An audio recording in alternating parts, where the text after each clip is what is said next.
Hey everyone, welcome back to another episode of Allison's Corner. So, today I want to have a very real, just unfiltered conversation about something that so many of us experience, but we don't always talk about openly, and that is being single in your 30s.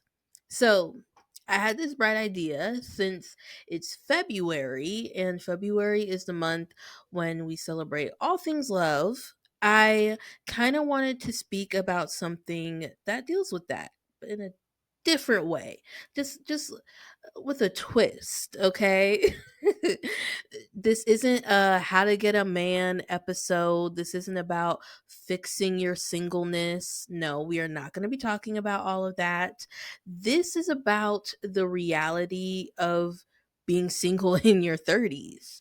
It's about all the expectations, all the joys, the struggles, and how to truly embrace this season of your life instead of just feeling as though you're waiting for your next chapter. For me, I've been single for a while now, and let me tell you, this journey has been something, okay? It's been freeing, it's been fun, it's been lonely, it's been frustrating, it's been empowering. You name it, every emotion I have felt, okay? And depending on the day, my feelings about it can shift. So, some days I really love my independence, right? And then other days I see a cute couple at a coffee shop and I'm like, will that ever be me? And that loneliness factor, it starts to creep in because the what ifs, they start playing around in my mind. Like, what if I never meet my person? What if I'm doing something wrong? What if, I end up alone? And I know I'm not the only one who's had these thoughts. So, if you're also like me and you're single in your 30s, you know that the world, they have a lot to say about it, okay? From your family members who want to drop hints at every family holiday gathering to social media constantly reminding us that yet another couple just got engaged.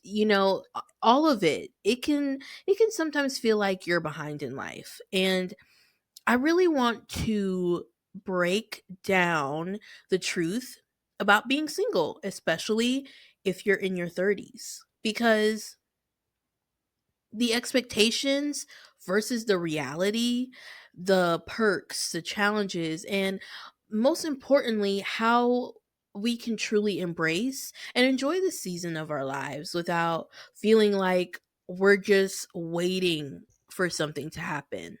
Okay. And if you're single in your 30s or not, and if you feel left behind, if you're a little discouraged, or maybe even feeling the pressure, this episode is for you. And we're gonna break it all down, the myths, the perks, the hard parts, and most importantly, why being single does not mean that you're missing out on life. So go ahead, grab your coffee, tea, wine. I got my water right here, and we are gonna talk about it.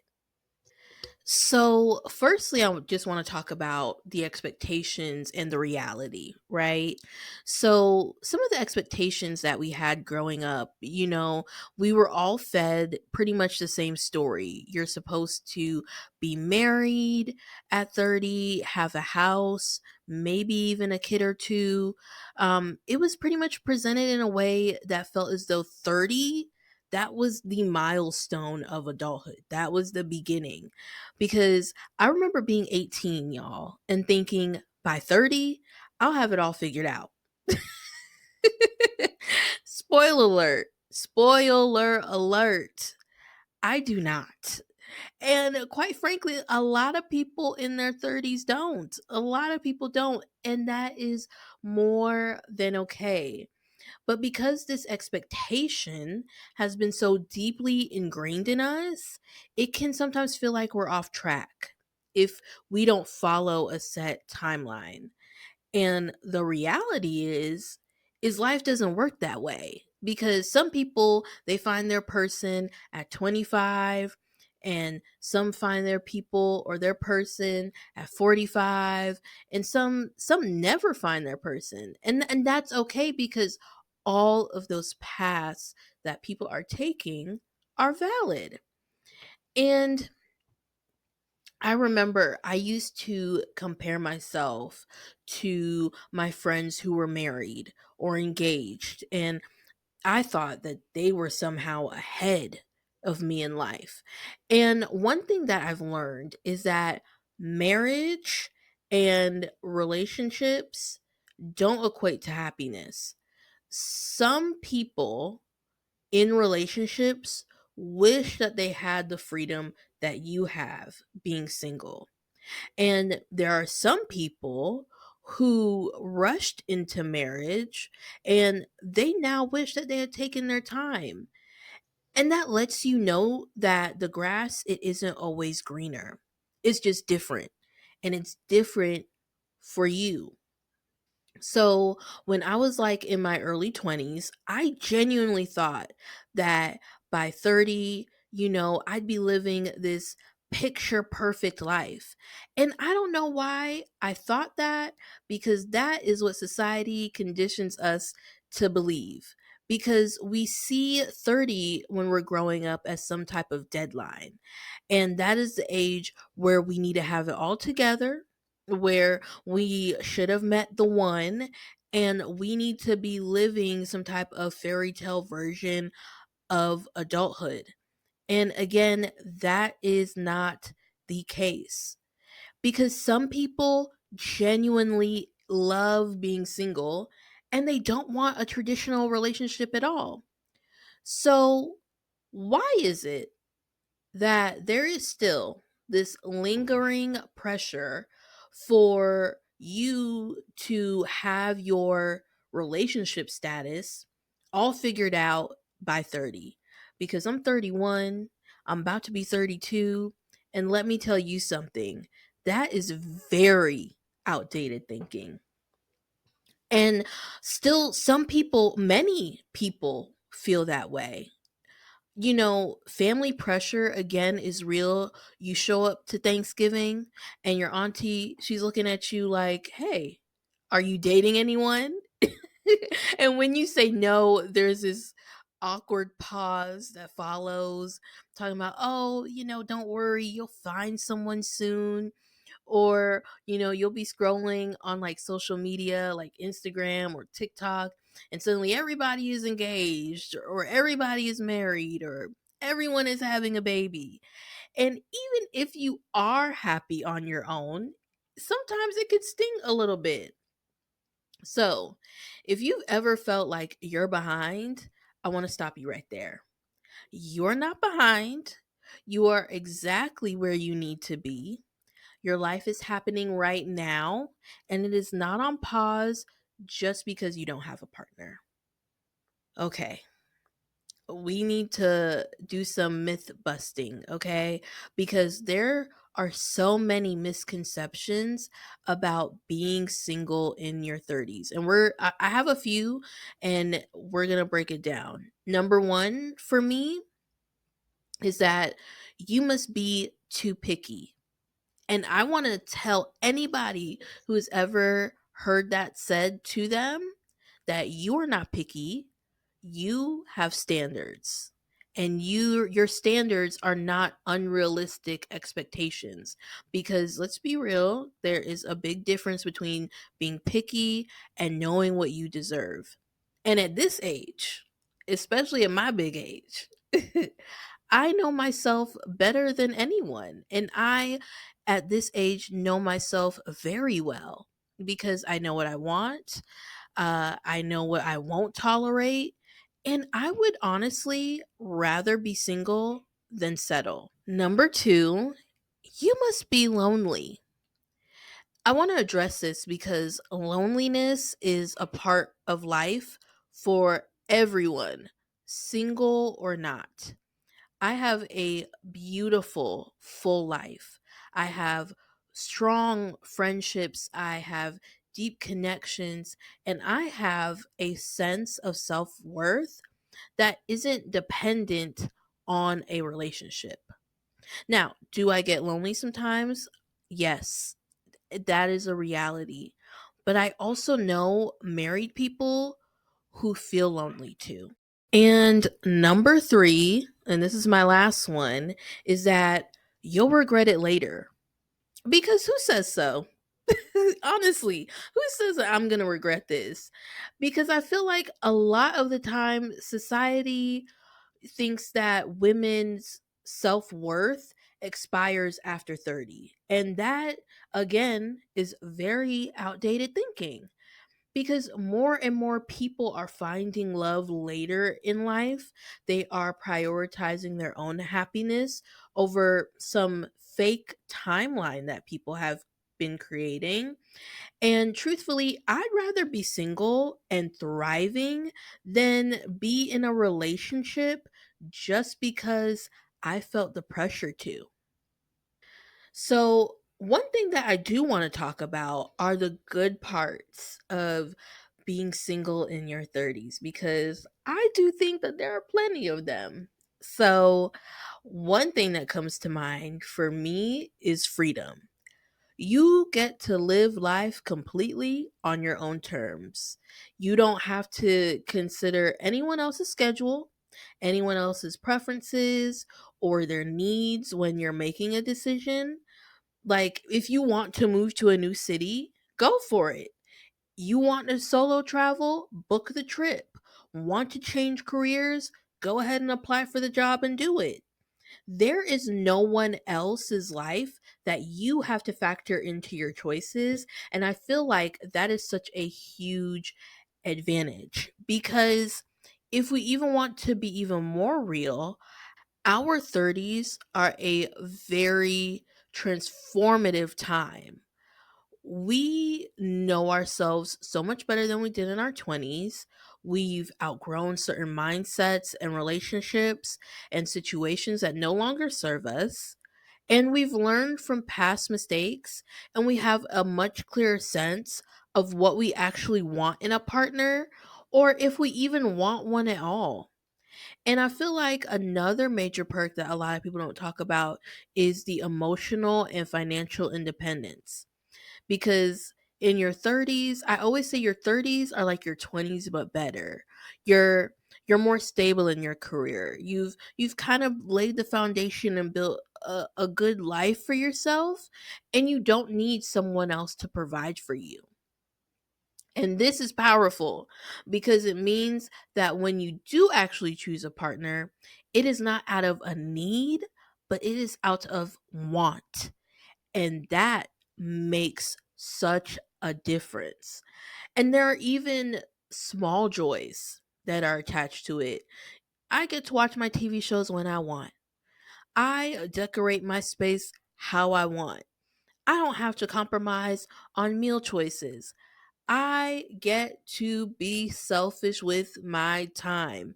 And for a lot of people, that might seem like it's something so minor, but they add up. And being single in your 30s doesn't mean that you're missing out. It just means that you get to experience life in a way that is completely your own.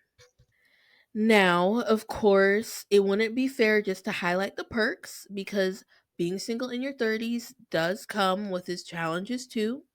And one of the biggest struggles, again, is loneliness. You know, I won't sugarcoat it. There are moments when it can feel isolating. It's, you come home after a long day of work, you're tired or you're stressed, and sometimes you wish that there was someone there to talk to, just to share a little moment with. And then there's that societal pressure where people start looking at you crazy. Like, there must be something wrong with you, or sometimes they assume that you're unhappy and that it's because you haven't found your person yet. And even if we even speak a little bit on another aspect that I want to talk about is the finances. With the state of the economy as it is, being a single person is expensive. It is very expensive.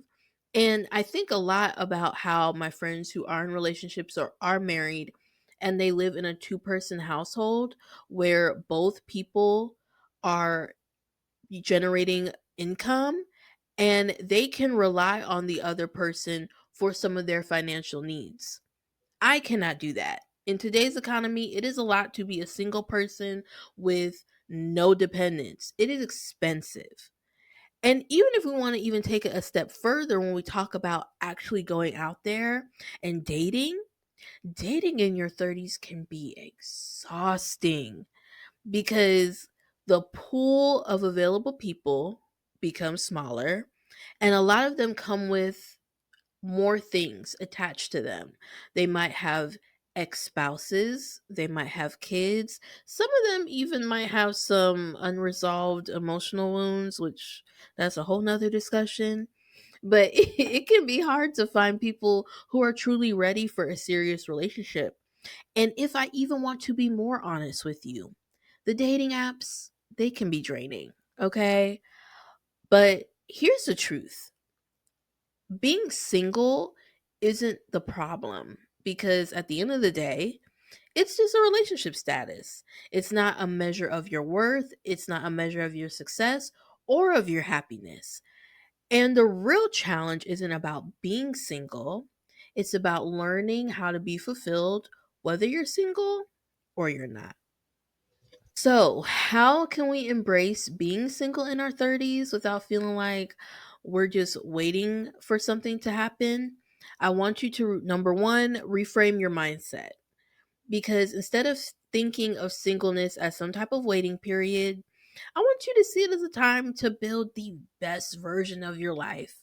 And I love my life right now. I love doing the things that I do because my life is still happening right now. And it's not going to happen when I meet my person or when I get married. No, it's happening despite all of that. Number two, I want you to find joy in your own company. I want you to take yourself on solo dates, go and travel by yourself, learn a new hobby, do all of the things that truly bring you joy. If you can enjoy what your own company brings, you won't settle for just anyone to fill the silence, okay?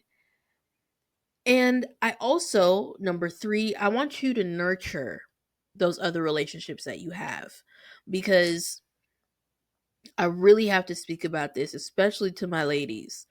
Romantic love isn't the only love that matters.